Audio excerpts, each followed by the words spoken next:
Alhamdulillah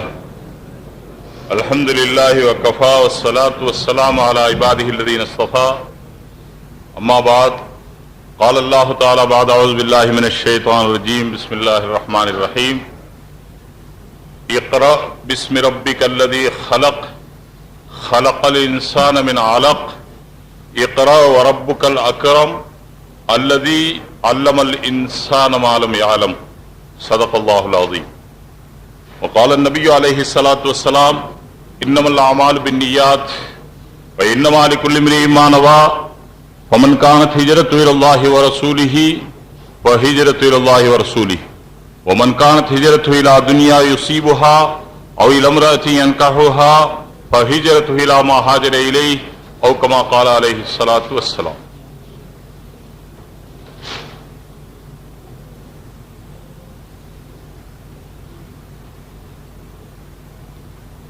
அன்பிற்கும் மரியாதைக்கும் உரிய இந்த இனிய விழாவின் அருமை தலைவர் அவர்களே,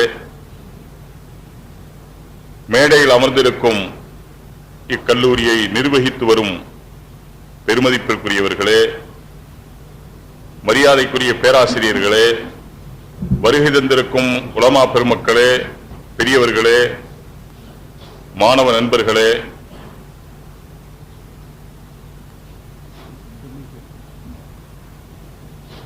இந்த அரிய நிகழ்ச்சி உண்மையிலேயே பெரிய மகிழ்ச்சியை தருகிறது. காரணம், எத்தனையோ கூட்டங்களை சந்தித்தாலும் மாணவர்களை சந்திக்கும் போது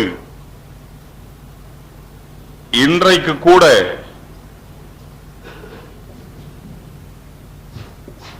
மாணவனாக என்னை கருதும் நான் என்னுடைய ஒரு இனத்தை சந்திப்பதாக உணர்வு வருகிறது.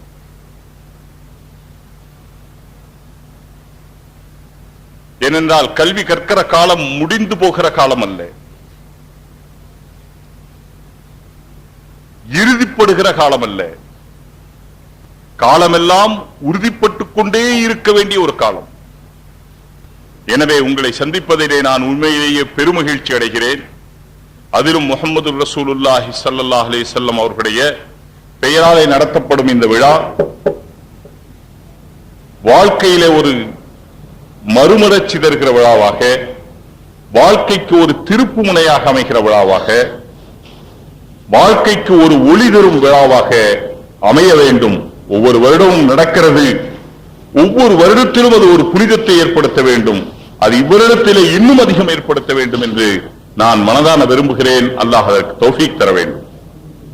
என்னுடைய அருமை நண்பர்களே, மாணவர்களே, பொதுவாக இக்காலத்திலே நல்ல ஒரு சொற்பொழிவை கேட்க வேண்டும் என்ற ஆர்வம் இருக்கிற அதே நேரத்திலே அந்த சொற்பொழிவின்படி நடக்க வேண்டும் என்பது எந்த அளவுக்கு இருக்கிறது என்று சொல்ல முடியாது. ரசிப்பது என்பது வேறு, நடப்பது என்பது வேறு, நடிப்பது என்பது வேறு, நடப்பது என்பது வேறு. ஆசையை தேடி வாழ்க்கையை தொலைக்க கூடாது, வாழ்க்கையை தேடி ஆசைகளை வேண்டுமானால் தொலைக்கலாம். ஆனால் இன்றைய உலகிலே ஆசைகளை தேடிக்கொண்டிருப்பவர்கள் வாழ்க்கையை தொலைத்துக் கொண்டிருக்கிறார்கள். நம்முடைய நபி ஸல்லல்லாஹு அலைஹி வஸல்லம் அவர்கள் இந்த உலகத்திலே பிறந்து வாழ்ந்து நம்முடைய அன்பிற்கும் மரியாதைக்கும் உரிய புரொஃபசர் கமால் சாஹிப் அவர்கள் சொல்லும் பொழுது சொன்னார்களே, எந்த அளவுகோல் என்று சொன்னார்களே, அப்படி ரசூலை அளக்கிறதற்கு இந்த உலகத்திலே மனிதர்களே உங்களிடத்திலே எந்த கோல் இருக்கிறது, எந்த கோல் இருக்கிறது அவர்களை அளப்பதற்கு? அளக்கிறவர்கள் எல்லாம் மனிதர்கள் என்ற அடிப்படையை அளக்கிறீர்களே, அவர்கள் வெறும் மனிதர் அல்ல. இன்னமான பஷரும் மிஸ்லுக்கும் குர்ஆனிலே இருக்கிறது. அல்லாஹ் சொல்லுகிறான், நபியே நீங்கள் சொல்லுங்கள், நான் உங்களை போன்ற ஒரு மனிதர் தான். ஆனால் அதே நேரத்திலே யூஹா இலைய அன்னமா இலாஹுக்கும் இலாஹும் வாஹித், எனக்கு அல்லாஹ்விலிருந்து வஹி வருகிறது, உங்களை யாருக்காவது வருகிறதா? இந்த உலகத்திலே யாருக்காவது வருகிறதா? அல்லாஹ்விலிருந்து வஹி வருவது என்றால் என்ன என்று எழுதும் பொழுது அதற்கு சிலர் வியாக்கியானம் எழுதியிருக்கிறார்கள். அறியாதவர்கள், புரியாதவர்கள், தெரியாதவர்கள் எழுதியிருக்கிறார்கள். அப்படி வஹி வரும்போது அவர்களுக்கு காக்காய் வலிப்பு மாதிரி வருமாம். அது இவர்களுக்கு கண்டிருக்கிற ஜன்னி,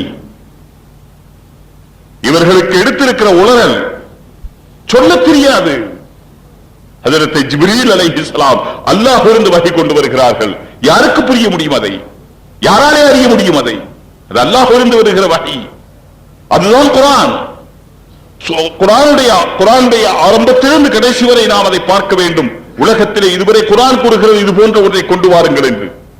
அரபி மொழிதானே, அத்தனை பேரும் அறிந்திருக்கிற மொழிதானே, அரபு நாட்டிலே பிறந்த குழந்தை பேசுகிற மொழிதானே, நாகரிகமாக இன்று கையாளப்படுகிற மொழிதானே.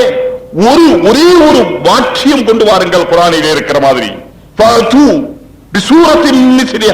இது போன்ற ஒரு சூரத்தை, ஒரு அத்தியாயத்தை, இல்லை ஒரு ஆயத்தை, ஒரு வாக்கியத்தை கொண்டு வாருங்கள் என்று இன்றளவுக்கும் குர்ஆன் முழு உலகத்திற்கும் சவால் விடுத்துக் கொண்டிருக்கிறது.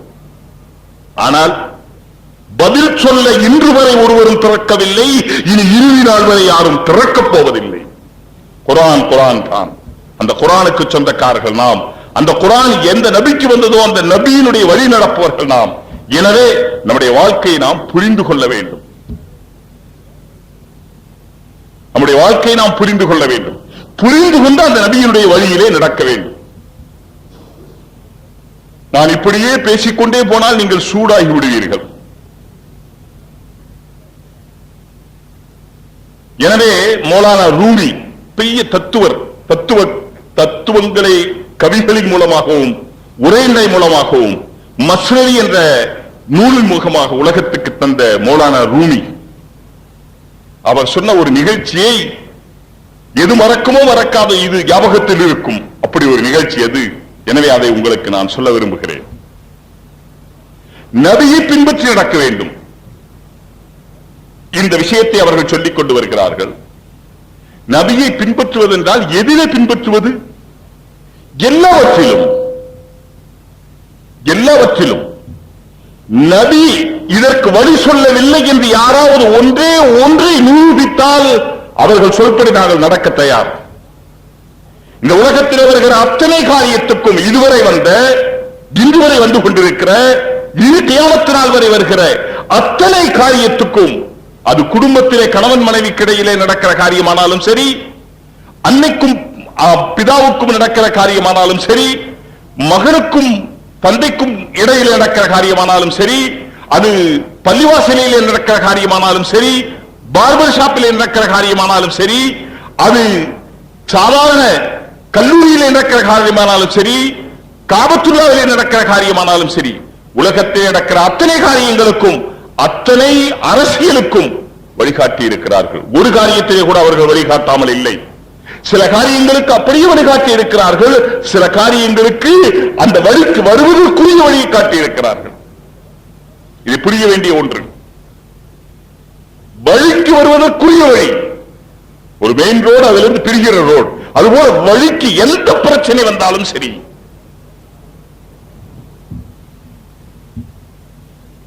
இன்றைக்கு எந்த பிரச்சனை வந்தாலும் சரி, இந்த மைக் உபயோகிக்கலாமா கூடாதா? மார்க்கத்திலே காட்ட முடியுமா? காட்ட முடியும். காட்ட முடியும் நிச்சயமாக. இப்படி எந்த கேள்வி கேட்டாலும் மார்க்கத்திலே காட்ட முடியும். எனவே அவர்களை பின்பற்ற வேண்டும். மௌலானா ரூமி சொல்லி வருகிறார்கள், அவர்களை பின்பற்ற வேண்டும் என்று சொல்லும் போது நாம் சில காரியங்களை நினைக்கிறோம், அதை பின்பற்ற முடியாமல் போகிறது. என்ன காரணம்? இதையெல்லாம் அவர்கள் விளக்கி கொண்டு வந்து, ஒருவன் சாப்பிட்டுக் கொண்டிருந்தானாம். அவருடைய அந்த நாட்டுடைய பழக்கப்படி அவர் எழுதுகிறார், ரொட்டி சாப்பிட்டுக் கொண்டிருந்தான். ஆனா சாப்பிட்டுக் கொண்டே அவன் அழுது கொண்டே இருந்தான். சாப்பாடு சாப்பிட்டுக்கிட்டே இருக்கலாம், அழுதுகிட்டே இருக்கலாம். அந்த வழியாக ஒரு வழிப்போக்கன் வந்தான். அந்த வழிப்போக்கன் வந்து பார்த்தா இவன் சாப்பிட்டுக்கிட்டு அழுதுகிட்டு இருக்கிறான். ஒரு காரணமும் தெரியல வெளிப்படையா. பக்கத்துல வந்து உட்கார்ந்து அழுகாதீங்க, ஆறுதல் சொன்னான். அழுகிறவங்களுக்கு அழுகாதீங்கன்னு ஆறுதல் சொல்றது, அது போல ஆறுதல் சொன்னான். அவன் திரும்பவும் அழுதான், திரும்பவும் ஆறுதல் சொன்னா, திரும்பவும் அழுதான். பிறகு என்ன காரணம்னு கேட்டான், ஏன் அழுகிறீங்கன்னு கேட்டான். அப்பதான் சொன்னான், என்ன செய்யறது, ரொம்ப பிரியமா வளர்த்தன. என்ன வளர்த்தனீங்க? நாய் வளர்த்தன. என்ன ஆச்சு? அந்த நாய் சாக போகுது. நாய் சாக போகுது. எங்க அந்த நாய்? அந்த பக்கத்துல படுத்திருக்கு. சாக போகுது, அதனால நான் அழுகிறேன். இவங்க கேட்டா ஏன் சாக போகுது, என்ன காரணம்? பசி, அதனால சாக போகுது. அதுக்கு தீனி திண்டே அது 8-10 நாள் ஆச்சு, இப்போ ஒண்ணுமே கிடைக்கல அதுக்கு, ஆகையினால சாக போகுது, பசியினால சாக போகுது. நான் அது மேல ரொம்ப பிரியம் வச்சிருந்தேன், இப்ப சாக போகுது, அதனால அழுகிறேன். அதுவும் சக்கராத்துல தான் இருந்துச்சு. இப்ப இவனுக்கு விலங்குல, இவன் ரொட்டி திண்டுகிட்டு இருக்கிறான், நாய் சாக போகுது. ரொட்டி கூட கறியும் திண்டுகிட்டு இருக்கிறான், நாய் சாக போகுது பசியால. இவனுக்கு ஒண்ணும் புரியல. முதல்ல சொன்னா, நீ சாப்பிட்டுக்கிட்டு இருக்கிறீங்க, அது கொஞ்சம் போடலாம் இல்லையா, அதுக்கு இவ்வளவு பிரியம் சொல்றேன் சொன்னா, அவ்வளவு பிரியம் இல்லை. நாய் மேல பிரியம் இருக்கு, ஆனா இந்த ரொட்டி போடுற அளவுக்கு எல்லாம் பிரியம் இல்லை, இந்த இறைச்சி போடுற அளவுக்கு பிரியம் இல்லை. அதே போல முஹம்மது ரசூலுல்லாஹி ஸல்லல்லாஹு அலைஹி வஸல்லம் பின்பற்றுகிற பிரியம் எல்லாம் இருக்கிறது. ஆனால் வாழ்க்கையுடைய நடைமுறைகளிலே இது அவ்வளவு பிரியம் இல்லை. பிரியம் இருக்கிறது, ஆனால் அவ்வளவு இல்லை. குடும்பத்தில் பின்பற்றுகிறோமா? இல்ல, அவ்வளவு பிரியம் இல்லை. வீட்டிலே பின்பற்றுகிறோமா? இல்ல, அவ்வளவு பிரியம் இல்லை. நண்பர்களே, 5 நேரம் தொழுவதே கூட அன்னலாரை பின்பற்றுகிற அளவுக்கு பிரியம் இல்லை. பிரியம் எல்லாம் இருக்கிறது. விழா கொண்டாடுகிற அளவுக்கு பிரியம் இருக்கிறது. வீட்டிலே விருந்து கொடுக்கிற அளவுக்கு பிரியம் இருக்கிறது. நாட்டிலே அதை பெருமைப்படுத்தி பேசுகிற அளவுக்கு பிரியம் இருக்கிறது. ஊரெல்லாம் புகழ்கிற அளவுக்கு பிரியம் இருக்கிறது. ஆனால் நடப்பிலோ சொன்னார்கள் முஹம்மது ரசூலுல்லாஹி ஸல்லல்லாஹு அலைஹி வஸல்லம், வெறும் வாயிலே பிரியம் என்று சொல்லுகிறவர்கள் அவர்கள் பிரியத்தின்படி நடக்கவில்லை, அவர்கள் பிரியமாக இருப்பதாக நடிக்கிறார்கள் என்று சொன்னார். மன் அஹப்பனி தபா சுன்னதி, யார் என் மீது பிரியம் என்று சொல்லுகிறார்களோ அவர்கள் என்னுடைய சுன்னத்தை பின்பற்றுகிறார்கள். சுன்னத்தை பின்பற்றவில்லை, என்னுடைய வழியை பின்பற்றவில்லை, நான் சொன்னபடி நடக்கவில்லை, அவர்கள் 1000 தான் சொன்னாலும் அன்னலார் ஏற்றுக்கொள்ளவில்லை அவர்களை பிரியப்படுவதாக. இதை எழுதிவிட்டு இன்னொரு நிகழ்ச்சியும் மௌலானா ரூமி எழுதியிருக்கிறார்கள். மார்க்கம் நமக்கு விருப்பமாக இருக்கிறது, எடுத்துக்கொள்ள வேண்டும் என்ற ஆசையாகத்தான் இருக்கிறது, ஆனால் கஷ்டமாக இருக்கிறதே, என்ன செய்வது? இதற்கு அவர்கள் ஒரு உதாரணம் எழுதியிருக்கிறார்கள். நமக்கு எல்லோருக்கும் தெரியும், பச்சை குத்துவது என்று ஒன்று இருக்கிறது. பச்சை குத்துவது அந்த காலத்திலே பெரிய வீரம். அது இப்பவும் கொஞ்ச காலம் இருந்துச்சு, இப்ப காணல. பெரிய வீரம், உடல் முழுவதும் பச்சை குத்தி இருப்பார்கள். ஆனா பச்சை குத்துறது சொன்னா அது ஒரு பச்சையான பொருள். அந்த பொருளை ஊசியில வச்சு உடம்புல குத்தணும். நமக்கு சாதாரணமா இன்ஜெக்ஷன் போடுறதுன்னா கூட முகத்தை திருப்பிக்கும், டாக்டர் போடட்டும். டாக்டர் போய் இன்ஜெக்ஷன் போடும்போது கூட நேரடியாக அந்த இன்ஜெக்ஷனை ஊசியை பார்க்கிறதுக்கு இன்னும் தைரியம் இல்ல. சின்ன பையனா இருக்கும்போது அம்மா முகத்தை திருப்பிச்சு பாருங்க, இன்னைக்கு அந்த அம்மா முகத்தை திருப்புற மாதிரி திருப்பிக்கும். நேரடியா பார்க்கிற தைரியம் நமக்கு வராது, பழக்க தோஷம். இப்ப ஊசியில குத்தணும், பூரா குத்தணும். என்ன போடணுமோ பேர் எழுதுன்னா பேர் பூரா குத்தணும். இப்ப இவனுக்கு ஒரு ஆசை, தன்னுடைய முதுகுல புலிப்படம் போடணும். மௌலானா ரூமி எழுதியிருக்க மஸ்னவியில புலிப்படம் போடணும். இப்ப புலி போடுறதுக்கு சட்டையெல்லாம் கழட்டி உட்கார்ந்துட்டான். பச்சை குத்துறவன் வந்துட்டான். பச்சை குத்த ஆரம்பிச்சான். முதல்ல பச்சை எடுத்தா நல்லா கழுவிட்டு குத்தணும். ஊசியில குத்தனா பச்சை குத்தனா எப்படி இருக்கும்? அது நல்ல பெரிய ஊசியில உள்ள போகணும் பச்சை. அது என்ன அழிச்சாலும் அழியவே முடியாது, அப்படிப்பட்ட குத்துதல். அவன் ஒரு குத்தனுடைய வலி தாங்க முடியல, நிறுத்துண்டான். என்ன குத்துறேன்னா, இப்பதான் வால் போடுறேன்டா. அவன் சொன்னா, அந்த வாழை மட்டும் விட்டு பாக்கிய போடு. சரி, அடுத்து குத்தனா. இப்ப கேட்டா, என்ன குத்துற? இதுவும் தானே வலிக்குது, என்ன குத்துறேன்னா காதுண்டான். இங்க இருந்து ஆரம்பிச்சோம், அங்க இருந்து ஆரம்பிச்சான். காதுண்டா, அதையும் விட்டு இருந்தான். மறுபடியும் குத்த போனான், காலுண்டா, இதுதான் வலிக்குது, இதையும் விட்டு இருந்தான். வாலு விட்டாச்சு, காலு விட்டாச்சு, ஒரு கால் விட்டாச்சு, 2 கால் விட்டாச்சு, 3 கால் விட்டாச்சு, 4 கால் விட்டாச்சு. இப்ப உடம்பு குத்தினாலும் வலிக்கும், அதையும் விடுப்பான். புளி என்ன மிச்சம் இருக்கும்? இதே போல சோழர்கள் தொழுகையை விட்டாச்சு கஷ்டமா இருக்குது, நோம்பு விட்டாச்சு கஷ்டமா இருக்குது, ஜகாத் விட்டாச்சு கொடுக்க முடியல, ஹஜ்ஜ விட்டாங்களோ விடலையோ பேரளவுல ஏதோ செய்யறாங்க, பாக்கி அதனுடைய உண்மை விட்டாச்சு. இதே போல மார்க்கத்தினுடைய அத்தனை காரியம், இது சுன்னத்து தானே, இது முஸ்தாப்பு தானே, இது செஞ்சா நல்லது தானே. உதாரணமா தொழுகைக்கு முன் சுன்னத்து பின் சுன்னத்து. காலை மாலையில் அல்லாஹ்வுடைய ஞாபகம், காலை மாலை தஸ்பீஹ் ஓதுவது, குர்ஆன் ஷரீஃப் ஓதுவது, செய்கிற அனைத்து காரியத்திலும் இது சுன்னத்துக்கு உட்பட்டதா, இது ரசூலுடைய வழிக்குட்பட்டதா என்று இது பார்த்தா இது கஷ்டமா இருக்கு, இது கஷ்டமா இருக்கு, இது விட்டாச்சு, அது விட்டாச்சு. தீன் என்ன மீதம் இருக்கிறது சகோதரர்களே? இதே போன்றுதான் இன்றைக்கு வாழ்க்கையிலே நாம் தீனை மீதப்படுத்தி வைக்கிறவர்களாக பொதுவாக மக்கள் இல்லை. ஆனால் இன்று அல்லாஹ்வுடைய பெரிய கிருபை இந்த கல்லூரியிலே நான் கேள்விப்பட்டுக் கொண்டும் இருக்கிறேன். அந்த காலத்தில் இருந்து, அதாவது ஏறக்குறைய 30 வருஷத்துக்கு முன்னாலே நான் இங்கே இந்த மதரசாவிலே ஆரம்ப நிலையிலே இருக்கிற காலத்தில் இருந்து இந்த கல்லூரியை பற்றி நான் தெரிந்து கொண்டிருக்கிறேன். நம்முடைய தாளாளர்கள், இதை நிர்வகிப்பவர்கள் எந்த அளவிற்கு இதை மார்க்க ரீதியிலே முன்னேற்றி கொண்டு வந்திருக்கிறார்கள் என்பது இந்த தமிழகத்துக்கே ஒரு முன்மாதிரி என்று சொன்னால் அது ஒரு மிகப்படுத்தி சொன்னதாகவோ அல்லது ஒரு முகஸ்துதிக்காக சொன்னதோ ஆகாது என்பது மிக பெரும் உண்மை. ஆனால் இங்கு மட்டும் அதை நான் பார்க்கவில்லை. எனக்கு ஞாபகம் இருக்கிறது, ஒரு 10-15 ஆண்டுகளுக்கு முன்னாலே, வருடம் ஞாபகத்திலே இல்லை, அங்கே வேல்ஸுக்கு சென்றிருக்கும் போது, பிரிட்டிஷ் இளவரசர் ஆளுகிற அந்த வேல்ஸுக்கு சென்றிருக்கும் போது, அங்கே பள்ளிகளிலே தப்லீக் பணியிலே இருக்கும் போது மலேசியா மாணவர்கள், இலங்கை மாணவர்கள், அதே போல சிங்கப்பூர் மாணவர்கள் கல்லூரி முடித்தால் பெரிய யூனிவர்சிட்டி, அந்த யூனிவர்சிட்டியில படிக்கிற மாணவர்கள் அவர்களுடைய தோற்றத்தை பார்த்தால் மிக பெரும் ஆச்சரியம் தரும் நண்பர்களே. கல்லூரி முடித்தால் யூனிவர்சிட்டியிலிருந்து பல்கலைக்கழகத்திலிருந்து வந்தால் அங்கே பள்ளியில் தான் அவர்கள் படுக்கிறார்கள், பள்ளியில் தான் இருக்கிறார்கள், தொழுது கொண்டே இருக்கிறார்கள். தஹஜ்ஜுதுடைய நேரத்திலே ஜமாத்திலே போன நாங்கள் சில சமயம் அசந்து விட்டால் கூட அவர்கள் தஹஜ்ஜுத் தொழுகை தவறவிட்டதாக நான் பார்க்கவில்லை. ஆங்கில கல்வி என்பது அல்லது உலக கல்வி என்பது மார்க்கத்திற்கு முரணான ஒன்றல்ல.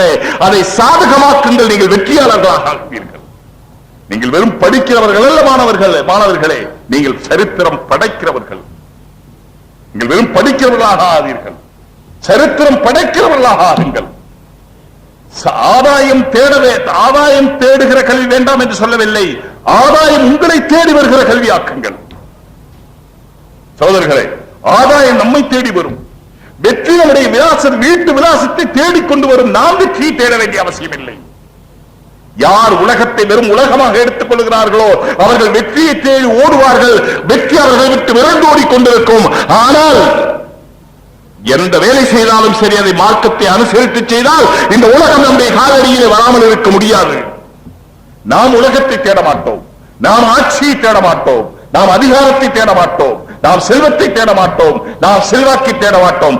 ஆனால் அத்தனை நம்மை தேடி வரும். ஒரு கம்பீரமான வாழ்க்கை இஸ்லாம் என்பது சாந்தியோடு சேர்ந்த கம்பீரமான வாழ்க்கை, வேகத்தோடு சேர்ந்த விவேகமான வாழ்க்கை. இஸ்லாம் என்பது ஏதோ தருகிட்டு போன அப்பாவிகளுடைய வாழ்க்கை அல்ல. இந்த உலகத்துக்கு இஸ்லாம் என்ன தரவில்லை, இந்த உலகத்திற்கு குர்ஆன் என்ன தரவில்லை? நடக்கவில்லை, அதுதான் குறையே தவிர நடந்து பார்த்தால் இன்று தட்டழிந்து போய் கொண்டிருக்கிற உலகத்துக்கு மாபெரும் முன்மாதிரி இஸ்லாம் என்பதை கண்கூடாக காண முடியும். எனவே மாணவர்களுக்கு நான் சொல்ல விரும்புவது, இமாம் கஸாலி அவர்கள் சொல்கிறார்கள் ஒரு இடத்திலே, எத்தனையோ கம்மின் அமலின் யுத்தஸவ்வரு ஆமாலி துனியா, எத்தனையோ செயல்கள், எத்தனையோ காரியங்கள் இருக்கின்றன. வெளிப்பார்வையில் இது உலக காரியமாக தெரியும். ஆனால் அவர் நல்ல நோக்கத்தோடு செய்யும் போது அது மறுமை சம்பந்தப்பட்ட காரியமாக ஆகிவிடும். வெளிப்பார்வையில் உலக சம்பந்தப்பட்ட காரியமாக தெரியும், ஆனால் அவர் நல்ல நோக்கத்தோடு செய்கிறார். எனவே அது மறுமை சம்பந்தப்பட்ட காரியமாகி அல்லாஹ்விடத்திலே அளப்பெரும் அருளை, அல்லாஹ்வுடைய அளப்பெரும் அருளை அள்ளி வாங்கி தருகிற ஒரு காரியமாக ஆகிவிடும். அதே நேரத்தில் எத்தனையோ காரியம் துனியா ஆகிரத்துடைய காரியமாக தெரியும், அல்லாஹ்வுக்காகவே செய்கிற காரியமாக தெரியும். ஆனால் அவர் உலக ஆதாயத்தை தேடி சுயநலத்துக்காக செய்வார். ஆனால் அது அந்த காரியம் அல்லாஹ்விடத்திலே நன்மை தேடித்தராது, மாறாக அவருக்கு தீமை தேடித்தருகிற மிக பெரும் பாவமான காரியமாக ஆகிவிட வாய்ப்புண்டு என்று இமாம் கஸாலி ரஹ்மத்துல்லாஹி அலைஹி அவர்கள் சொல்லுகிறார். எனவே என்ன படிக்கிறீர்கள் என்பதல்ல முக்கியம், நீங்கள் என்ன படைக்கப் போகிறீர்கள் என்பது முக்கியம். நீங்கள் என்ன சாஸ்திரம் படிக்கிறவர்கள், நீங்கள் சரித்திரத்தை உண்டாக்குகிறவர்கள். அப்படிப்பட்ட வாழ்க்கை வாழ முடியும். நண்பர்களே, இது ஒரு பாரதூரமான காரியம் அல்ல, ஒரு மனோபக்குவம் தான் அவசியப்படுகிறது. மனதிலே திடம் தேவைப்படுகிறது. நான் சொல்ல வந்தேன், இஸ்லாம் ஒரு கம்பீரமான மார்க்கம். இந்த இஸ்லாத்தை ஏதோ ஒரு அப்பாவிகளுடைய மார்க்கமாக நினைத்து விட்டோம். இஸ்லாத்தை பாவப்பட்ட பிராணிகள், அப்பாவின்னா என்னன்னு கேட்டாங்க. நான் சொன்னேன், நாங்க அப்பாவி, எங்களை பார்த்து அப்பாவின்னு சொல்றாங்க. அப்ப அப்பாவின்னா நீங்கெல்லாம் என்ன? ஆணாவை எடுத்துருங்க, அப்பாவியில ஆணாவை எடுத்துருங்க. அப்ப நீங்க என்ன ஆவீங்க? எங்களை பார்த்து அப்பாவின்னு சொன்னா நீங்க அதுக்கு மாத்தம் ஆவீங்க. நீங்க என்ன ஆவீங்க? பாவியாக ஆகி விடுவீர்கள் சகோதரர்களே. சரி, எங்களை பார்த்து அப்ராணின்னு சொல்லிட்டீங்க, அப்ப நீங்க என்ன ஆவீங்க? சோழர்களே, இஸ்லாமியர்கள் அபராதிகள் அல்ல. இந்த உலகத்தையே ஆளுவதற்குரிய வழியை ஆளுவதற்கு பிறந்தோம் என்று சொல்லவில்லை, ஆளுவதற்குரிய வழியை காண்பிப்பதற்கு பிறந்திருக்கிறோம். ஆளுவதற்குரிய வழி என்ன? உலகம் நிலைபெறுவதற்குரிய வழி என்ன? உலகத்திலே சாந்தி சமாதானம் வருவதற்குரிய வழி என்ன? உலகத்திலே நிம்மதி வருவதற்குரிய வழி என்ன? நல்லாத்தான் சொன்னாரு முல்லா நஸ்ருத்தீன். நிறைய கதைகள் இருக்கிறது அவருடைய கதை. ஒரு இடத்துல ஒரு மாதிரி ஒரு கூட்டம் நடந்து கொண்டிருக்கும் போது ஒருத்தருக்கு பொறுக்கல, அவருடைய பேச்சில ஏதோ அவருக்கு கடுப்பு ஏற்பட்டு போய் ஒரு சீட் எழுதி கொடுத்தார். அந்த சீட்டை வாங்கி படிச்சு பார்த்தார் முல்லா நஸ்ருத்தீன். கூட்டத்தில் படிச்சு பார்த்துட்டு சொன்னாரு, சில பேர் மேல மேட்டர் எழுதிட்டு கீழே கையெழுத்து போட மறந்துடுவாங்க, இவர் கையெழுத்து போட்டிருக்கிறார், மேல மேட்டர் எழுதுறேன்னு சொன்னார். இவர் எழுதி கொடுத்தது என்ன தெரியுங்களா? முட்டாள்.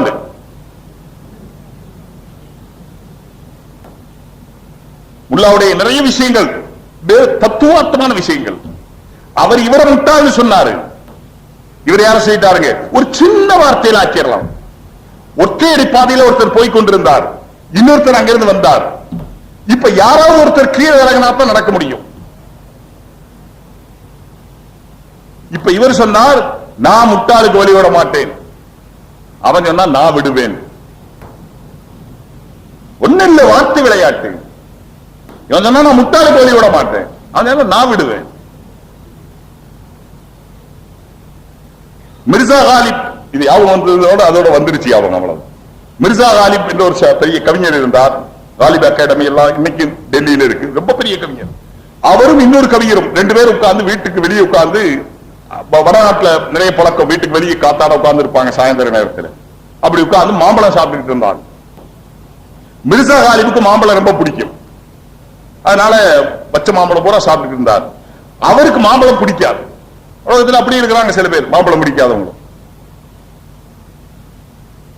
எனக்கு கூட சரியா பிடிக்கிறது இல்லை மாம்பழம். காரணம் என்னன்னு சொன்னா, எப்போ சாப்பிடும் போது புளிச்சுச்சா அந்த யாவும் வந்துடும். இது புளிச்சுதான் வாய் கெட்டு போயிருமே, அதை விட இனிக்காம இருந்தா பரவாயில்ல, புளிக்காம இருந்தா போதும். அது போல இருக்கு. அவரு மாம்பழம் சாப்பிட மாட்டேன்னு சொல்லி அவர் சாப்பிடாம உட்கார்ந்தார். இவர் சாப்பிட்டார். சாப்பிட்டு அந்த பக்கம் ஒரு கழுதை வந்துச்சு. கழுதை மாம்பழத்தோலை திண்டுச்சு. கழுதை மாம்பழத்தோலை திங்காது. கழுதை சில வஸ்து திங்காது, கழுதை கூட திங்காது. அதுல ஒண்ணு புகையில. புகையில காட்டுக்கு எப்போ வேலியெல்லாம் போட்டிருக்க மாட்டாங்க, புகையில இருக்கு, அதுக்கு போட மாட்டாங்க. காரணம் என்னன்னு சொன்னா, கழுதை கூட மாடு திங்காதுங்கிறது வேற, எந்த பிராணியும் திங்காது. ஏன்னா அதுக்குதான் நம்ம இருக்கிறோமே. அது சிகரெட்டா குடிக்க, பீடியா குடிக்க, நம்ம உலகத்துல ஜனங்கள். அதனால தொடவே தொடாது. அதுல இருக்கிற அந்த லாகிரியுடைய மனம் இருக்கு, அது அதுக்கு ஏற்றுக்கொள்ளாது. கழுதை இப்படி வந்து மோந்து பார்த்துச்சு, மாம்பழத்தோடு விட்டுட்டு போயிருச்சு. அப்ப அவர் மாம்பழம் பிடிக்காதவர் சொன்னாரு, பாருங்க கழுதை கூட திங்கலேன்றார். இவர் சொன்னாரு, கழுதை தான் திங்காதுன்றார்.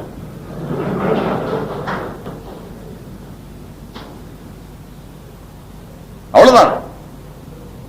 உருதுல அவர் சொன்னாரு, கதாபி நஹி காத்தாண்டாரு, கதே ஹி நஹி காத்தேனாரு. ஒரு வார்த்தை விளையாடு. முல்லா நஸ்ருத்தீன் சொன்னாரு, அவரு நல்லா தான் சொன்னாரு முல்லா நஸ்ருத்தீன். அதில் சொல்றதை, இன்றைக்கு உலகம் தட்டெழுந்து கொண்டிருக்கிற நிலைமை என்னன்னு சொன்னால், உலகத்தில் அவ்வளவு பேரும் வெற்றியும் நிம்மதியும் தேடுகிறார்கள். அது தேடாதவர்கள் யார்?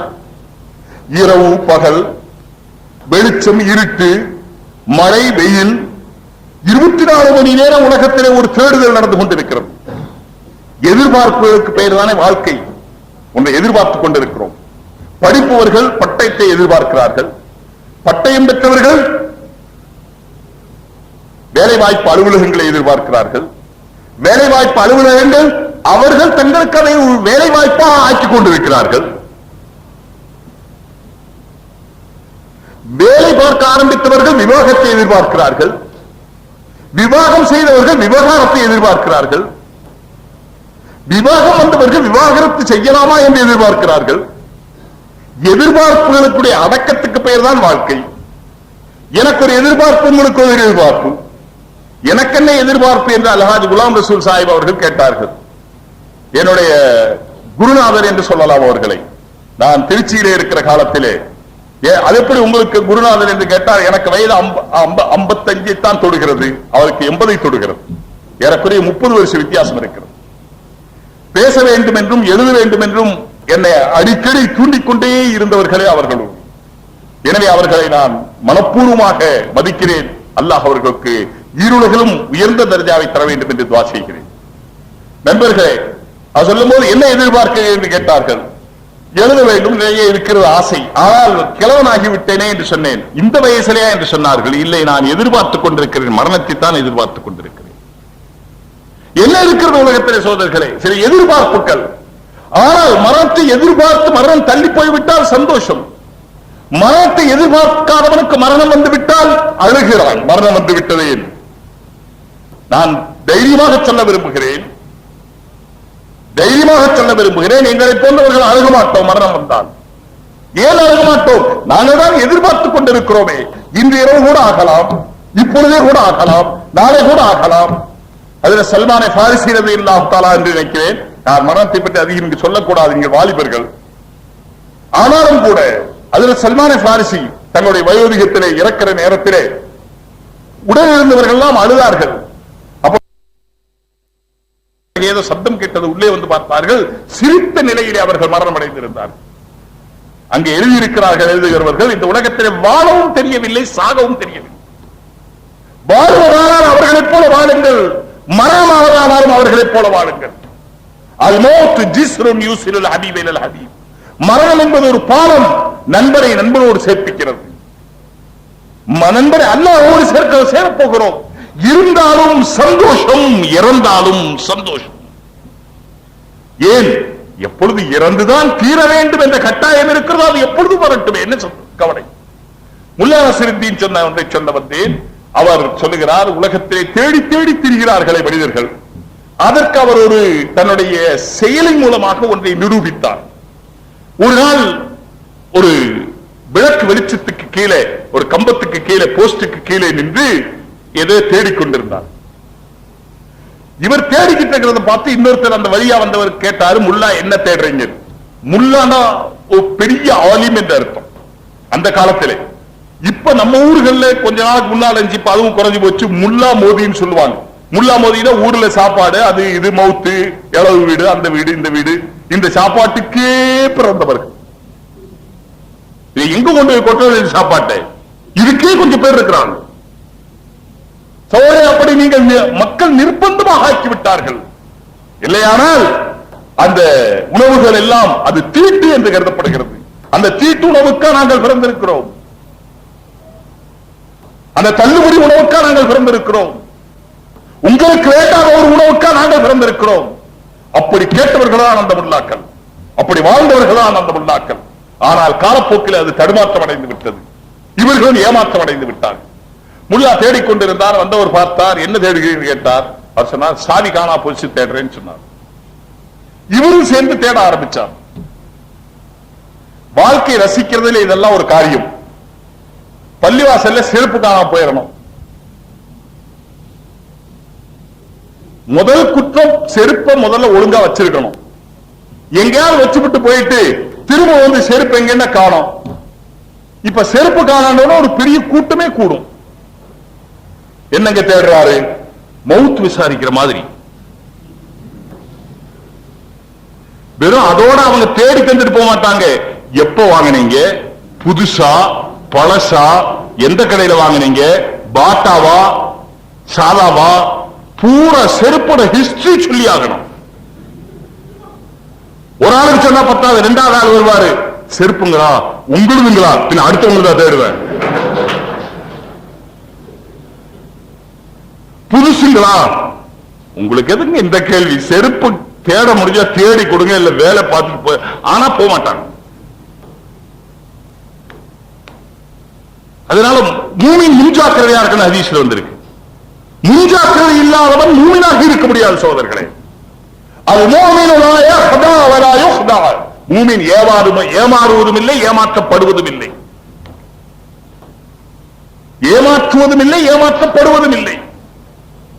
ஏமாற்றவும் கூடாது யாரையும், அதே நேரத்தில் ஏமாறவும் கூடாது. ஏமாத்தினாலும் மூமின் இல்லை, ஏமாந்தாலும் மூமின் இல்லை. நான் சொல்லல, நம்முடைய நபிகளார் ஸல்லல்லாஹு அலைஹி வஸல்லம் சொன்னார்கள், அல் மூமினு லா யஹ்தா வ லா யஃதா.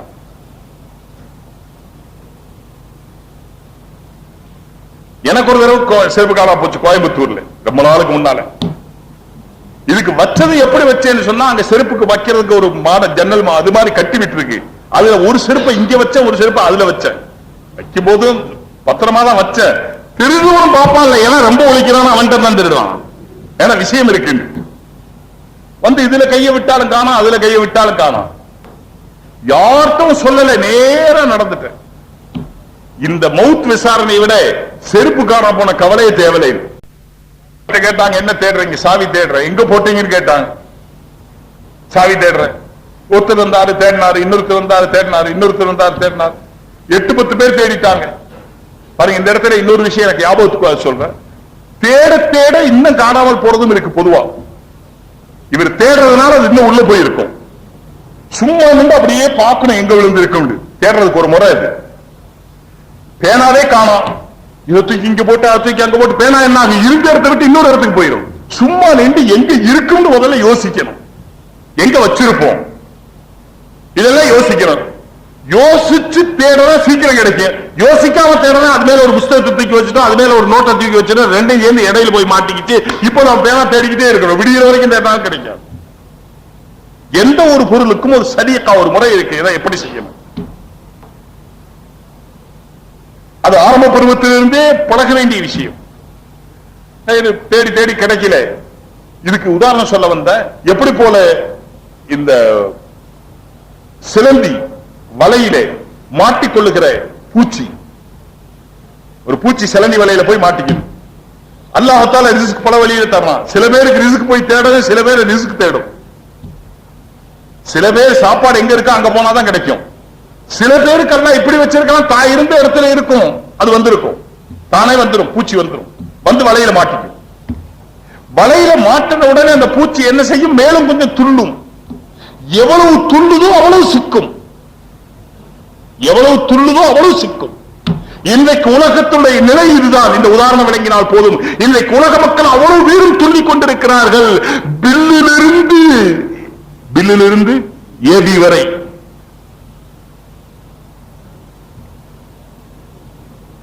அங்கிருந்து இங்கு வரை அனைவரும் துள்ளிக் கொண்டிருக்கிறார்கள்.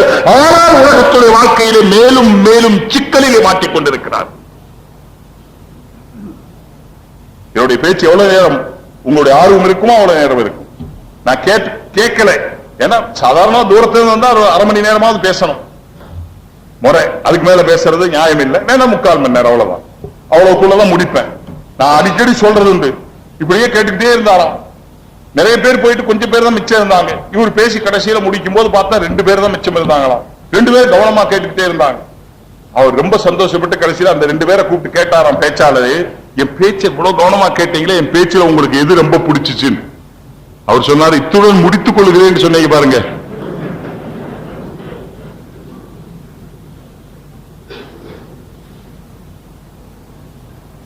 இன்னொருத்தர் பேசிக்கிட்டே சொன்னாரா, கையில வாட்ச் இல்ல, அதனால ரொம்ப நேரம் பேசிட்டேன், வாட்ச் கட்டல, ரொம்ப நேரம் பேசிட்டேன்.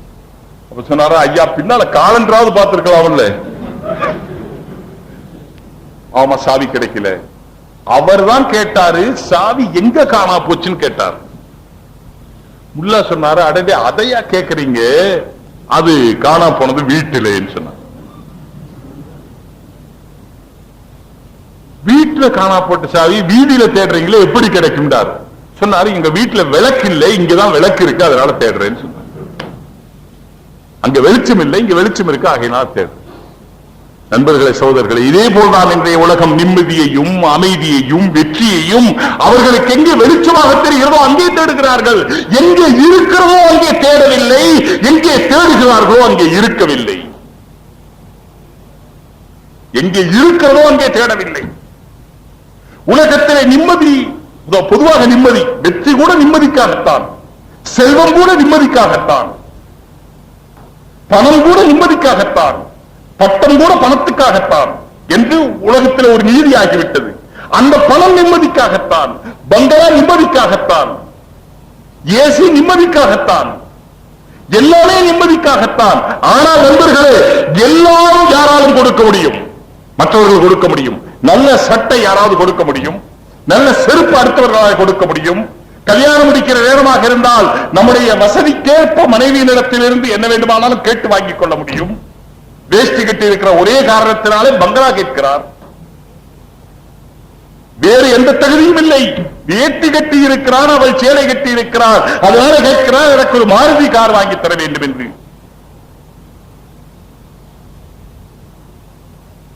கொடுமையிலே மாபெரும் கொடுமை இதுதான். ஒரு பெண்ணை அவன் கொடுக்கிறான், போற்றி வளர்த்து. என்ன கஷ்டப்பட்டிருப்பார் அந்த பெண்ணை வளர்த்துவதற்கு. அந்த பெண்ணை அனுப்பும் போது தன்னுடைய உயிரை எடுத்து கொடுத்து உன்னுடைய வீட்டுக்கு அனுப்புகிறார்.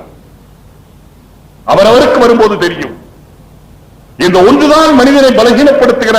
எவ்வளவு பெரிய மனிதனானாலும் அங்கே பலகீனப்பட்டு போகிற ஒரு இடம் இருக்கிறதே, மருமகனிடம் தான். ஆனா எங்க மருமகன் அப்படி இல்லை. ஏன்னா இந்த கேசட் ஒரு சமயம் அங்க போச்சுதான். உண்மையிலே இல்லை. அவருடைய கிருபையில எல்லா வகையிலும் எங்களுடைய நிலைமைகளை அனுசரித்து ஒத்து போகிற மனைவி, ஒத்து போகிற மக்கள், ஒத்து போகிற மருமக்கள், ஒத்து போகிற குடும்பம் எல்லாம் அல்லாஹ் தந்திருக்கிறார். அப்படி ஒரு சூழ்நிலை வீட்டிலே உருவாகி இருக்கிற காரணத்தினால் எல்லாம் தந்திருக்கிறார். சூழ்நிலை தான் காரணம்.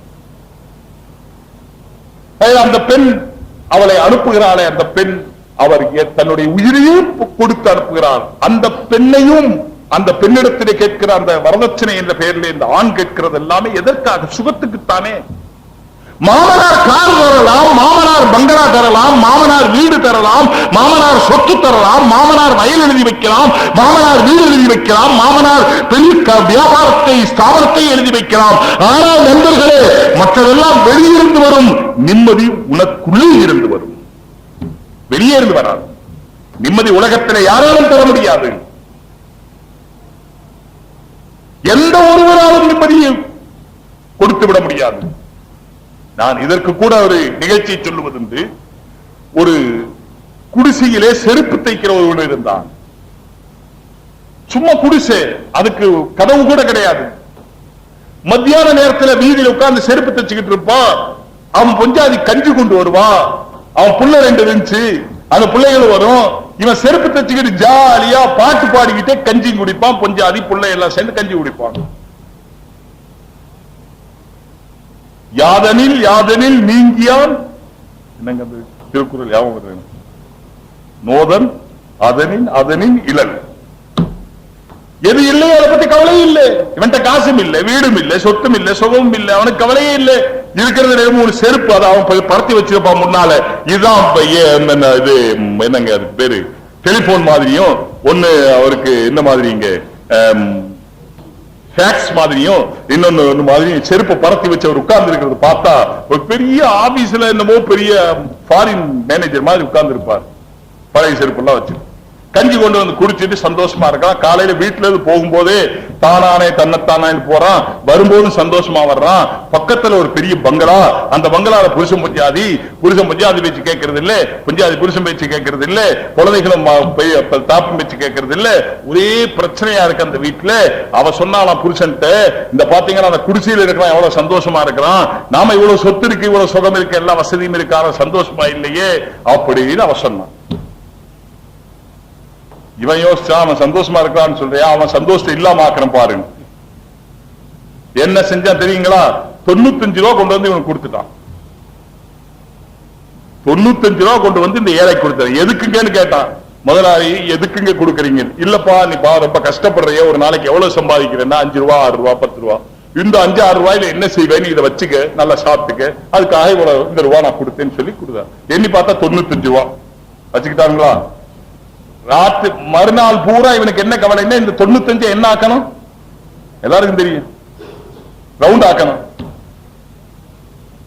இந்த கவலையில அன்னைக்கு கிடைச்ச 6 ரூபாய் கிடைச்சி 5 ரூபாய் போட்டு 90 ரூபாய் 100 ஆக்கிட்டான். மிச்சம் இருக்கிறது 1 ரூபா தான். சாதா குடிக்கிற கஞ்சி கூட குடிக்க முடியல, பட்னியா இருந்துட்டான். பட்னியா இருந்தவன் ராத்திரி வீட்டுக்கு வந்தா 100 ரூபாய் தலைமாட்டு கை வச்சு படுத்துட்டான். அவனுக்கு தலை ஏது மாடு ஏது? கதவும் இல்லை வீட்டுக்கு, குடிசைக்கு. இவன் வச்சு படுத்தா தூக்கம் வரல, ராத்திரி போறான். யாராவது அதை எடுத்துட்டு போயிட்டா என்ன செய்யறது? விடிய விடிய தூங்கலை, விடிய காலையில எடுத்து மடியில வச்சுக்கிட்டா அங்க போய் உட்கார்ந்தாலும் பயம், இந்த ரூபாய் எங்கேயாவது போயிடுமா என்ன பயம், செலவாகி போயிடுமோன்னு பயம், யாராவது எடுத்து வாங்கினாலும் பயம், மடியை பிடிச்சே உட்கார்ந்து இருந்தான். சாயந்தரம் வந்தா நேரம் முதலாயிட்டு கொண்டு வந்த 100 ரூபாய் 95 ரூபாய் திருப்பி கொடுத்தான். ஐயா புடிங்க உங்க பணத்தை கொடுங்க, என்னோட நிம்மதியை. நிம்மதி உலகத்திலே வெளியிருந்து வராது நண்பர்களே, நிம்மதி நமக்குள்ள இருந்து வர வேண்டும். அந்த நிம்மதி வருவதற்கு மறுமையினுடைய நம்பிக்கை மூலாதாரமாக அமைய வேண்டும், அல்லாஹ்வின் மீது இருக்கிற ஈமான் மூலாதாரமாக அமைய வேண்டும், மனித நேயம் மூலாதாரமாக அமைய வேண்டும், அன்பும் பண்பும் மூலாதாரமாக அமைய வேண்டும், நேசமும் சிநேகிதமும் மூலாதாரமாக அமைய வேண்டும். இல்லாதவரை அது வர முடியாது. ஒரு விஷயத்தை நான் தெளிவாக சொல்ல விரும்புகிறேன். நம்முடைய இஸ்லாம் மார்க்கம் எந்த நம்முடைய உணர்ச்சியையும் புண்படுத்துவதில்லை, அதை தடுப்பதும் இல்லை. பசி கொடுத்த ஆண்டவன் உணவையும் தந்திருக்கிறான், உணவு உண்ணுவதற்கு அனுமதியும் தந்திருக்கிறான். பசியை கொடுத்து விட்டு உணவு உண்ணாதே என்று சொல்லவில்லை. பசி என்ற உணர்வுக்கு ஆண்டவன் மதிப்பு கொடுத்திருக்கிறான். யாராவது பசியால் செத்து போனால் ஏன் செத்தா என்று அல்லாஹ் கேட்பான். அது தற்கொலை செய்வது மாபெரும் பாவம். தற்கொலை செய்து கொள்ளக்கூடாது. பசியையும் தந்தான், உணவையும் தந்தான், பால் உணர்வையும் தந்தான், மனைவியும் தந்தான். வேண்டாம் என்று சொன்னானா? நீங்கள் விரும்பிய பெண்ணை, அதில் குர்ஆனிலே உபயோகித்திருக்கிற வார்த்தைகள் இருக்கிறது நண்பர்களே, நான் அதை நீளமாக சொல்லிக் கொண்டு போக விரும்பவில்லை. நீங்கள் உலமாக்கடத்திலே கேளுங்கள், இங்கே நிறைய உலமாக்கள் இருக்கிறார்கள். என்ற வார்த்தை அல்லாஹ் தஆலா உபயோகித்திருக்கிறான். அல்லாஹ் உபயோகித்திருக்கிற ஒவ்வொரு வார்த்தையும் ஒரு பெரும் களஞ்சியம் நண்பர்களே. குர்ஆன் சாதாரணம் இல்லை, ஒரு பெரும் களஞ்சியம். அதற்கு அர்த்தம் எழுதிக் கொண்டே போகலாம். அவ்வளவு நீண்ட அர்த்தங்களை பொதிந்த வார்த்தைகளை அல்லாஹ் சொல்லி இருக்கிறான். ஒரே வார்த்தைக்கு 100 பக்கம் இல்லை, ஒரு 1000 பக்கம் விளக்க உரை எழுத முடியும். பன்காவை நிக்கா செய்து கொள்ளுங்கள். மா பாப பாப என்று சொன்னால் உங்களுடைய மனம் எப்படியெல்லாம் விரும்புமோ, உங்களுடைய ஆசை எப்படியெல்லாம் இருக்குமோ, உங்களுடைய விருப்பம் எதுவெல்லாம் இருக்குமோ. நண்பர்களே, விதவையை மனமுடித்துக் கொண்டால் நல்லதுதான், விதவைக்கு வாழ்க்கை கொடுப்பது நல்லதுதான். ஆனால் இஸ்லாம் எங்கேயும் விதவையைத்தான் திருமணம் செய்ய வேண்டும் என்று நிர்பந்திக்கவில்லை நண்பர்களே. அல்லது அழகில்லாத பெண்ணைத்தான் திருமணம் செய்து கொள்ள வேண்டும் என்று சொல்லவில்லை. உங்களுடைய ஆசைக்கேற்ப, ஆர்வத்திற்கேற்ப நல்ல பெண்ணாக, உங்களுக்கு பிடித்தமான பெண்ணாக நிக்கா செய்து கொள்ளுங்கள் என்று அல்லாஹ் சொல்லுகிறார். அதுவும் என்ன சொன்னால், மனிதனுடைய உணர்வுகளை உண்டாக்கியவன் அவன். அவனுக்கு தெரியும் ஒரு ஆணுக்கு என்ன நிலைமை ஏற்படுகிறது என்று தெரியும். ஒரு பெண்ணுடைய நிலைமையும் ஆணுடைய நிலைமையும் அல்லாஹ் புரிந்திருக்கிறான். அந்த நிலைமைகளுக்கு அல்லாஹ் தஆலா சொன்னால், உங்களுக்கு தேவைப்படுமானால், நீதியாக நீங்கள் நடக்க முடியுமானால், இன்னொரு பெண்ணை கூட இரண்டாவதாக ஒரு மனம் செய்து கொள்வதிலும் தவறில்லை. ஆனால் நீங்கள் நீதியாக நடக்க முடியாது என்று சொன்னால், ஒன்றை ஒன்றோடு நிறுத்திக் கொள்ளுகிறது அல்லாஹ் சொல்லுகிறான். ஆக பாலுணர்வை வைத்த ஆண்டவன் அதற்கு ஏற்ப மனைவியை விரும்பியவாறு திருமணம் செய்து கொள்வதற்கு அனுமதியும் தந்திருக்கிறான். ஏதாவது ஒரு உணர்வு சொல்லுங்கள். ஆடை அணிகிற வேண்டும், நல்ல ஆடை அணிய வேண்டும், அழகாக இருக்க வேண்டும். இது மனிதனுக்கு இயற்கையாக ஏற்படக்கூடிய உணர்வு. ஆனால் எங்கேயாவது அல்லாஹ் சொல்லி இருக்கிறானா நல்ல ஆடை அணியக்கூடாது என்று, அழகான ஆடை அணியக்கூடாது என்று எங்கேயாவது ஹதீஸிலே வந்திருக்கிறதா? நபி சொன்னார்களா அழகாக இருக்கக்கூடாது என்று சொன்னார்களா? நண்பர்களை நிரூபிக்க முடியுமா? நான் இங்கே உள்ளவர்களை பார்த்து கேட்கவில்லை, இந்த உலகத்தில் இருக்கிற அத்தனை பேரை பார்த்து கேட்கிறேன். உங்களுடைய எந்த உணர்வுக்கு இஸ்லாம் தடை போட்டிருக்கிறது? உங்களுடைய எந்த உணர்வை நிறைவேற்றக்கூடாது என்று இஸ்லாம் சொல்லி இருக்கிறது? சொல்ல போனால் மாறாக, இன்னல்லாஹ ஜமீலுன் யுஹிப்புல் ஜமால், அல்லாஹ் லட்சணமாக இருக்கிறான், நீங்களும் லட்சணமாக இருங்கள் என்று நபி சொல்லுகிறார்கள். அலங்கோலமாக இருக்கக்கூடாது, அழகாக இருங்கள், லட்சணமாக இருங்கள். எனவேதான் அழகோடு நான் லட்சணம் என்ற வார்த்தை சேர்த்து சொல்கிறேன். என்றால் சில பேர் அழகாக இருக்கிறேன் என்று சொல்லி அலங்கோலமாக இருக்கிறார்கள். தெரிய வேண்டாம், அதையெல்லாம் வெளியே காண்பித்துக் கொண்டு இதைத்தான் அழகு என்று நினைப்பார்களே. ஆனால் அது அசிங்கம் நண்பர்களே. மனிதனுக்கும் மற்றவைகளுக்கு உள்ள வேறுபாடே இதுதான். மனிதன் உடை அணிந்திருப்பான், மனிதன் மறைக்க வேண்டிய பாகங்களை மறைத்திருப்பான், உணர்வுகளை தூண்டாத, உணர்வுகளை அதாவது கிளறி விடாத, இச்சைகளை கிளறி விடாத அளவுக்கு தன்னை பாதுகாத்திருப்பான் என்பதுதான் மனிதனுக்கும் மற்ற மிருகங்களுக்கும் உள்ள வேறுபாடு. அந்த வேறுபாட்டை மனிதன் இழந்து விட்டால் பிறகு இந்த மனிதன் அந்த மிருகத்துக்கு சமமாக ஆகிவிடுகிறான். எனவே அழகாக இருக்க வேண்டாம் என்று மார்க்கம் சொல்லவில்லை. ஆனால் அழகென்றால் எதுவென்று புரிந்து கொண்டு அழகாக இருங்கள். உண்ண வேண்டாம் என்று மார்க்கம் தடுக்கவில்லை. ஆனால் அடுத்தவர்களுடைய சொத்தை அபகரித்து உண்ணாதீர்கள். அனாதைகளுடைய சொத்தை அபகரித்து உண்ணாதீர்கள். லஞ்சம் வாங்கி சாப்பிடாதீர்கள். மோசடி செய்து சாப்பிடாதீர்கள். கலப்படம், கடத்தல் இதெல்லாம் செய்து சாப்பிடுவது நீங்கள் அடுத்தவர்களுக்கு செய்கிற துரோகம். எனவே கூடாது. நியாயமான முறையிலே சாப்பிடுங்கள். நீங்கள் சொத்து சேர்க்க முடியுமானால் லட்சம் அல்ல கோடி சேருங்கள், மில்லியன் அல்ல பில்லியன் சேருங்கள். யார் வேண்டாம் என்று சொன்னது? மாறாக அல்லாஹ் குர்ஆனிலே கேட்கிறான், நபியை நீங்கள் கொஞ்சம் கேளுங்கள். குல், நபியை நீங்கள் கொஞ்சம் சொல்லுங்கள், கேளுங்கள். மன் ஹர்ரம ஸீனத்தல்லாஹி அல்லதி அக்ரஜ லிஇபாதி, யார் ஹராமாக்கியது அந்த ஜீனத்தை? ஜீனத் என்றாலே அழகு என்று எல்லாருக்கும் தெரியும்.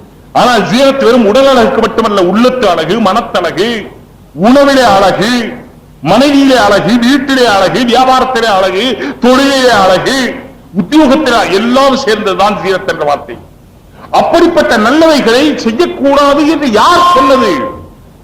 மன் ஹர்ரம ஸீனத்தல்லாஹி அல்லதி அக்ரஜ லிஇபாதி, உங்களுக்காகவே, என்னுடைய அடியார்களுக்காகவே இந்த உலகத்திலே நான் தயார் செய்து வைத்திருக்கிற ஜீனத்துக்களை அனுபவிக்க வேண்டாம் என்று யார் சொன்னது? அல்லாஹ் குர்ஆனிலே கேட்கிறான் சகோதரர்களே. எனவே இஸ்லாம் எந்த உணர்வையும் தடுக்கவில்லை. ஆனால் உணர்வுகளுக்கு சரியான வழிகாட்டுகிறது. பசி என்ற உணர்வு என்றால் அதற்கு எப்படி சாப்பிட வேண்டும், என்ன முறை கையாள வேண்டும், எந்த நேரங்களில் சாப்பிட்டுக் கொள்ள வேண்டும், எந்த அளவு இதுக்கெல்லாம் ஒரு முறை அல்லாஹ் காண்பித்திருக்கிறான். அதே போல நீங்கள் வீடு கட்டுங்கள், தாராளமாக இருங்கள். ஆனால் அடுத்தவர்களை துன்புறுத்தக்கூடிய நிலையில் அது இருக்க வேண்டாம். எனவே அதற்காக சில உபாயங்களை அல்லாஹ் தஆலா சொல்லி இருக்கிறார் நபியின் மூலமாக. நீங்கள் உல்லாசமாக உறங்குங்கள். யார் வேண்டாம் என்று சொன்னது? உறங்க வேண்டாம் என்று யாராவது சொன்னார்களா? உறக்கம் என்பது மனிதனுக்கு இயற்கையாக உள்ளது. வாழ்க்கையில 1/3 உறக்கத்தை கழிந்து விடும் என்பது இயல்பு, தவிர்க்க முடியாத ஒன்று. உறங்க வேண்டாம் என்று எல்லாம் சொன்னானா? ஆனால் சுபஹ் நேரம் வந்துவிட்டது, சுபஹ் சாதிக்கு வந்துவிட்டது, சுபஹ் தொழுகிற நேரம் வந்து இப்போது நீங்கள் உறங்கினால் தவறு. இன்று வாழ்க்கையில 2 கலந்து இதயத்தோடு பிணைந்து நிற்கிறது. எனக்கு இதுக்கு மேல அடைமொழி சொல்ல தெரியல, அது என்னன்னு விளங்கி இருக்கு. நம்மோடு 2 கலந்து இதயத்தோடு பிணைந்திருக்கிற இந்த டிவி, சொல்லிட்டாருங்க, இந்த டிவி இருக்கிறதே, அது சூரியனாக வரும், சந்திரனாக வரும், நிலாவாக வரும், வெளிச்சமாக வரும், இருட்டாக வரும். எங்க டிவி 102 சேனல் எடுக்குதுங்க.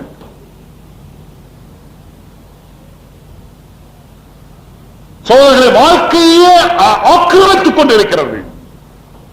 நான் உண்மையை சொல்லுகிறேன், வாழ்க்கையினுடைய சுகத்தை ஆக்கிரமித்துக் கொண்டிருக்கிறது, வாழ்க்கையுடைய மகிழ்வை ஆக்கிரமித்துக் கொண்டிருக்கிறது. செய்தி கேட்கலாமா கூடாதா என்று கேட்கிறார்கள். தாராளமாக கேட்கலாம், இல்லை கேட்க வேண்டும். ஆனால் செய்தி வாசிக்கிற பெண்ணும் ஆம்பளையே வாசிக்க சொன்னாலும் இடையில பொம்பளை கலக்காம இருக்கிறது இல்லையே. அது எப்படி உங்களுக்கு தெரியும்? கேட்க கூடாது. போன இடத்துல வந்து அப்படி இப்படி என்ன செய்ய நிர்பந்தம். விளம்பரமே வருகிறது. நல்ல முகத்தோற்றமுள்ள பெண் தேவை செய்தி வாசிப்பதற்கு. செய்தி வாசிப்பதற்கு குரல் வளம் சரி, முகவளம் எதற்கு? குரல் வளம் வேண்டும் என்று சொன்னால் அது நியாயம். உடல் வளம் எதற்கு? அநியாயம் இல்லையாது. இவர் பார்ப்போருடைய பார்வை சும்மாவா இருக்கும்?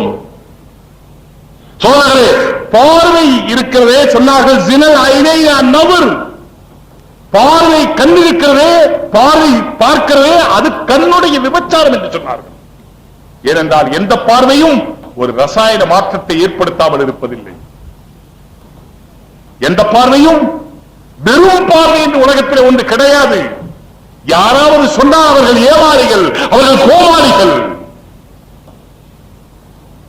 சும்மா பார்த்தேன்.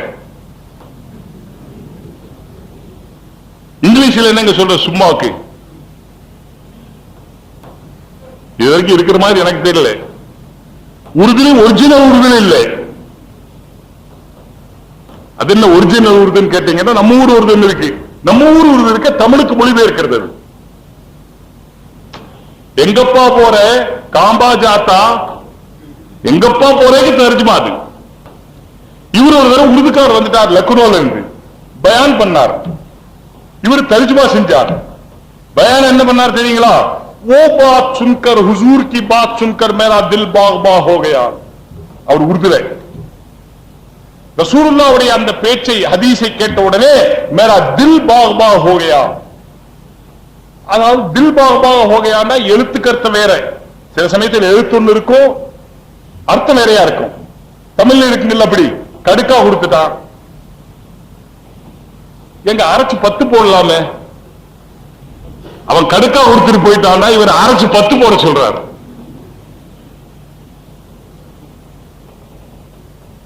இன்னொரு சொன்ன அவன் கம்பி நீட்டிட்டான். அப்ப கட்டு கம்பியா வச்சுக்கலாமா? அதை கம்பி நீட்டு ஓடி போறதுக்கும் கம்பி நீட்டுறதுக்கு என்னங்க சம்பந்தம் இருக்கு? சொல்ல தெரியல, எனக்கு இது வரைக்கும் தெரியல. யாராவது தெரிஞ்சா எனக்கு சொல்லுங்க, அல்லது நான் போன பிறகு எழுதுங்க. ஓடி போறதுக்கும் கம்பி நீட்டுறதுக்கும் என்ன சம்பந்தம் இருக்கு தெரியல. அதே போல நிறைய வார்த்தை இருக்கு, சில ஞாபகப்படுத்துறதுக்காக சொல்ல. அங்கே அடிதடி நடந்தது, அங்கே தடி அடி நடந்தது. எவ்வளவு வித்தியாசங்க? அங்கே அடிதடி நடந்தது, அங்கே தடி அடி நடந்தது. இப்படி முன்னால பின்னால போட்டு அர்த்தமே மாறி போயிடும். அவன் வேலை வெட்டி இல்லாதவா, இவன் வெட்டி வேலை செய்யறவா. அவன் வேலை வெட்டி இல்லாதவா, அந்த வெட்டிக்கு வேலை வெட்டிக்கு என்ன அர்த்தம் இல்லை, வெட்டி வேலை செய்யறவன். ரெண்டுக்கு ரொம்ப வித்தியாசம் இருக்கு. ஆகினால் நீங்க ஒரே மாதிரியா கணக்கு போடக்கூடாது. அப்படி போட்டீங்கன்னா அது தப்பு கணக்கு. தப்பு கணக்குங்கிறது வேற, கணக்கு தப்புங்கிறது வேற. ரெண்டு ஒரு அர்த்தம் இல்லை, அர்த்தத்தில் சம்பந்தம் இல்லை. இதே போல இவர் சொன்னார், மேரா தில் பாக் பாக் ஹோ கயா. தில்னு சொன்னா மனம் அர்த்தம், பாக்னா பூங்கான்னு அர்த்தம். தில் பாக் பாக் ஹோ கயா, என்னுடைய மனம். இவர் தர்ஜுமா செஞ்சாரு, என்னுடைய மனம் பூங்கா பூங்கா ஆகிவிட்டது. மனம் குளிர்ந்து விட்டது அர்த்தம் அதுக்கு. உருது அதாவது வார்த்தையினுடைய அர்த்தம் செய்தால், அதற்கு கருத்து சொன்னால் என்று எழுத்து கருத்தம், இன்னும் அவருடைய கருத்து. அவருடைய கருத்து என்னவென்று சொன்னால், என்னுடைய மனம் குளிர்ந்து விட்டது. ஆனா இவரு அந்த உருது தெரியாதனால இவர் என்னுடைய மனம் பூங்கா பூங்காவாகிவிட்டது. மனம் பூங்காவானா என்ன ஆனுங்க? அதுல போய் ரோஜா பறிச்சுட்டு வர வேண்டும்.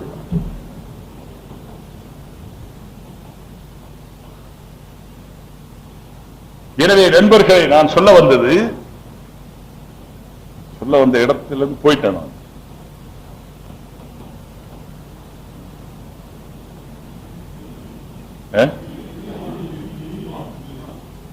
சும்மாங்கிற வார்த்தைக்கு அர்த்தம் கேட்டு இங்கிலீஷ்ல இருக்கிறதா எனக்கு இதுவரைக்கும் தெரியல. உருதுலையும் இல்லை. நம்ம உருதுல இருக்கலாம், அது தமிழுக்கு தர்ஜுமாவா இருக்கலாம். சுப்கேன்னு சொல்லி தர்ஜுமா செஞ்சிருப்பாங்க. சுப்கேன்னா மௌனமாக அர்த்தம், சும்மா அர்த்தம் இல்லை. வேற எந்த மொழியிலும், அரபியிலே இல்லை. அரபி தெரிஞ்சவங்க நிறைய பேர் இருப்பீங்க, அரபிக் படிக்கிறவங்க நிறைய பேர் இருக்காங்க. அரபியிலும் சும்மா இல்லை. எந்த வார்த்தையிலும் சும்மாங்கிற வார்த்தை கிடையாது, எந்த மொழியிலும் கிடையாது. தமிழ்ல மட்டும்தான் இருக்கு. ஏன் இருக்குன்ற தமிழ்ல மட்டும்தான் சும்மா வேலை செய்யறோம். அப்படிதான் நினைக்க வேண்டியது இருக்கு. ஆனால் பார்வை என்பது சும்மா பார்வை என்று ஒன்று கிடையாது நண்பர்களே.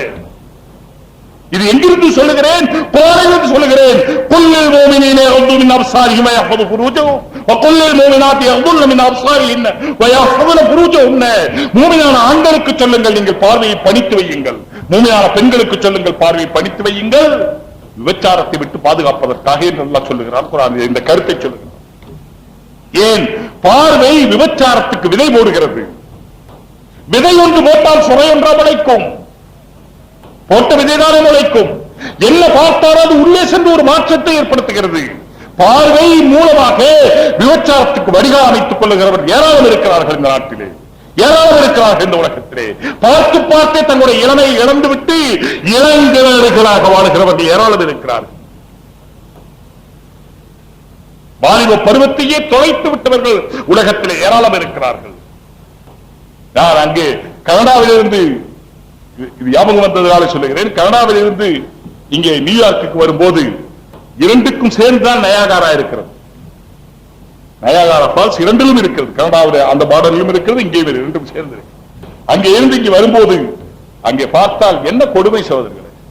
அதிலும் அந்த ஃபால்ஸிலே ஒரு பில்லர் மேலே ஒரு ஆணும் பெண்ணும் நின்று கொண்டு ரெண்டு பேரும் மூக்கோட மூக்கு வச்சுக்கிட்டு நிற்கிறாங்க. என்னடான்னு கேட்டா அது ஒரு ஃபேஷனா. அந்த முகங்களை பார்த்தால் 20 வயது 25 வயது இருக்கும். ஆனால் மதிப்படலாம் ஒரு 60 65. அவ்வளவு கிளறு வெட்டி போன முகங்கள். நான் உண்மை சொல்லுகிறேன், அந்த முகங்களை பார்த்த பிறகு ஒரு பெண்மையை பார்த்த உணர்வே ஏற்படாது. ஏனென்றால் செய்ய வேண்டிய அட்டூழியங்களை அந்த இளம் வயதிலேயே செய்து முடித்து விட்ட ஏராளமானவர்கள் அங்கே பார்க்கிறோம்.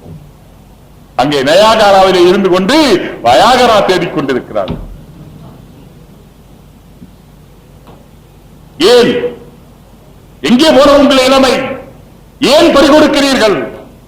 பார்வை ஒழுங்காக இருப்பதற்கு மனதிலே கட்டுப்பாடு இருக்க வேண்டும். பார்வைக்கு கட்டுப்பாடு பார்வையிலே இல்லை, மூளைக்கு கட்டுப்பாடு மூளையிலே இல்லை, கைக்கு கட்டுப்பாடு கையிலே இல்லை, காலுக்கு கட்டுப்பாடு காலிலே இல்லை. யாராவது காலை கட்டி போட்டாலும் அவன் மனத்தாலே விபச்சாரம் செய்து வருவான் நண்பர்களே. யாராவது கையை கட்டி போட்டாலும் அவன் மனத்தாலே அடுத்த பெண்ணை அவன் அலங்காரத்தை அனுபவிப்பான் சோதரர்களே. மனம்தான் அனுபவிப்பதிலே உண்மையானது, கையல்ல காலல்ல, கையல்ல காலல்ல. மரத்தை தொட்டு கூட அதை ஒரு பெண்ணாக நினைக்கிறவர்கள் இருக்கிறார்கள். மரத்துக்கு முத்தமிட்டு பெண்ணுக்கு முத்தமிட்டதாக கருதி கொள்ளுவர்கள் நாட்டிலே இருக்கிறார்கள். நாய்க்கு முத்தமிட்டு மஜ்னூன் கருதி கொண்டானால் நான் லைலாவுக்கு முத்தம் கொடுத்தேன், ஏனென்றால் லைலாவை பார்த்து வந்ததாம் அந்த நாய்.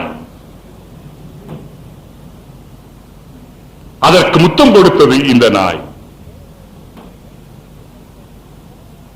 நான் வேண்டும் என்று சொல்லவில்லை, பார்வையை மட்டுப்படுத்துங்கள், கட்டுப்படுத்துங்கள். மனத்தை கட்டுப்படுத்துங்கள், கட்டுப்படுத்துங்கள். எண்ணத்தை உறுதிப்படுத்துங்கள். இதற்கெல்லாம் தேவைப்படுவது ஒன்று சோதர்களே. நான் அரபு நாடுகளிலே நம்முடைய நண்பர்கள் வேலை செய்கிறார்களே, அங்கே போய் பார்க்கும்போது அவர்கள் காலையில் 6 மணிக்கு போகிறார்கள், மாலை 6 மணிக்கு வந்த பிறகு சொல்லுகிறார்கள், நான் ஓவர் டைம் வேலை பார்க்கிறேன், ஒரு ஹோட்டல்ல போய் வேலை பார்க்கிறேன். 6 மணிக்கு வந்து சொல்றார். காலை 6 மணிக்கு போனவர் மாலை 6 மணிக்கு வருகிறார், பிறகு போய் ஒரு ஹோட்டல்ல வேலை பார்க்கிறார், ராத்திரி 10 மணிக்கு வந்து படுக்கிறார், காலையில 4 மணிக்கு எழுந்து குளிச்சுட்டு 6 மணிக்கு டிரஸ் போட்டுக்கிட்டு அந்த வேலைக்குள்ள டிரஸ் போட்டுக்கிட்டு போறார். எத்தனை மணி நேரம் வேலை செய்யறார்? ஆனால் வேலை செய்து செய்து செய்து அவர் எதுவும் அனுபவிப்பதில்லை. நன்றாக சாப்பிடுவது கூட இல்லை, அவர் உறங்குவதும் குறைவு, அவர் உல்லாசமாக இருப்பதும் குறைவு, எல்லாமே குறைவு. சம்பாதிக்கிறார் நிறைய, ஆனால் அனுபவிக்கவில்லை. எல்லாவற்றையும் சேர்த்து வைக்கிறார், ஊருக்கு அனுப்பியிருக்கிறார், ஊருக்கு அனுப்பியிருக்கிறார். சொல்லுகிறார், அந்த பெரும் படத்தை பார்த்துக் கொண்டு, மனைவி படத்தை பார்த்துக் கொண்டு சொல்லுகிறார், நான் ஊருக்கு போய் ஜாலியா இருப்பேன். இங்க கஷ்டப்படுறேன், பரவாயில்லை, 2 வருஷம் 3 வருஷம் கஷ்டப்படுறேன். எதற்காக? நான் ஊருக்கு போய் ஜாலியாக இருப்பேன். அதே போல நண்பர்களே, இந்த உலகத்திலே மற்றவர்களுக்காக வாழ்ந்துவிட்டு நான் சுகமாக இருப்பேன். மௌத்துக்கு பிறகு அல்லாஹ் சொர்க்கம் என்று வைத்திருக்கிறான். நம்பினால் நம்புங்கள், நம்பாவிட்டால் ஒரு தடவை மௌத்தாகி பாருங்கள்.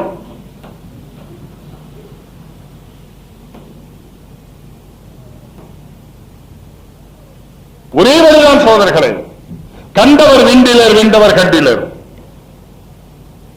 யார் தவறிலே கண்டு கொண்டிருக்கிறார்களோ அவர்கள் வந்து இங்கே சொல்ல முடியாது. அல்லாஹ் அப்படி சொல்லுகிற மாதிரி வைக்கவில்லை. அது இல்ம் கைப், மறைவான விஷயத்தை கொண்டு ஈமான் கொள்வது. எனவே மார்க்கம் இருக்கிறதே மனிதனுடைய உணர்ச்சிகளை சரியான வழியிலே நடத்துவதற்கு வழி சொல்லுகிறது. மார்க்கம் எந்த காலத்திலும் தவறில்லை. குர்ஆனிலிருந்து சொல்லப்பட்டு வழிவழியாக சொல்லப்பட்டுகிற விஷயம் எல்லாம் எந்த காலத்திலும் தவறாக ஆனதே கிடையாது.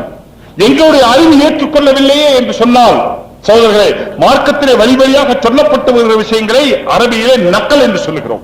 நக்கல் என்று சொன்னால் அங்கிருந்து எடுத்துச் சொல்லப்படுகிறவைகள், அன்றிலிருந்து ரசூலுல்லாஹ் சொல்லப்பட்டுக் கொண்டே வருகிறவை. இதே அரபியிலே நக்கல் என்று சொல்லுகிறோம். நம்முடைய அறிவுக்கு அக்கல் என்று சொல்லுகிறோம். இந்த நக்கல் எப்பொழுதும் நக்கல் சரியாக இருக்குமானால் அது அக்கலுக்கும் சரியாகத்தான் இருக்கும். அறிவு ஏற்றுக்கொள்ளும். இஸ்லாம் அறிவு பூர்வமானது, புத்தி பூர்வமானது, புத்திக்கு மாற்றமானதல்ல. யாருக்காவது புத்திக்கு மாற்றமாக தெரிந்தால் இஸ்லாத்தை டெஸ்ட் பண்ண வேண்டிய அவசியம் இல்லை. யாருடைய புத்திக்காவது இஸ்லாம் மாறாக தெரிந்தால் டெஸ்ட் செய்யப்பட வேண்டியது இஸ்லாம் அல்ல.